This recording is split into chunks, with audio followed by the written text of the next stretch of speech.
আমরা কথা বলছি বাংলা নিউজের আবির রহমানের সাথে। আবির রহমান, যদিও আমি জানি আপনি এই সংগঠনের মেম্বার না, আপনি আজকে এসেছেন, আপনার কেমন লাগছে? না, এই ডিআরইউ নির্বাচনটা আসলে সবসময় উৎসব মুখর হয়। আমি নির্বাচনটা দেখতে আসলাম এই প্রথম। এখানে আমাদের বাংলা নিউজের এডিটর তহিদুল ইসলাম মিন্টু এডিটর সভাপতি পদে দাঁড়িয়েছে, তো তার পক্ষে আমি এসেছি। এখানে নির্বাচনটা খুব উৎসব মুখর হচ্ছে, আপনারা দেখতে পাচ্ছেন। কারো সাথে কারো রেষারেষি নেই, সব হাসি মুখে সবাই সবার সাথে দেখা সাক্ষাৎ করতেছে।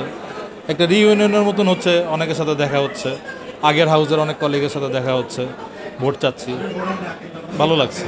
তাই আপনি কি কখনো এই সংগঠনের মেম্বার হওয়ার জন্য আবেদনপত্র জমা দিয়েছেন? এটা না, এখন পর্যন্ত আমি জমা দিইনি, আগামীতে দিব ইনশাল্লাহ।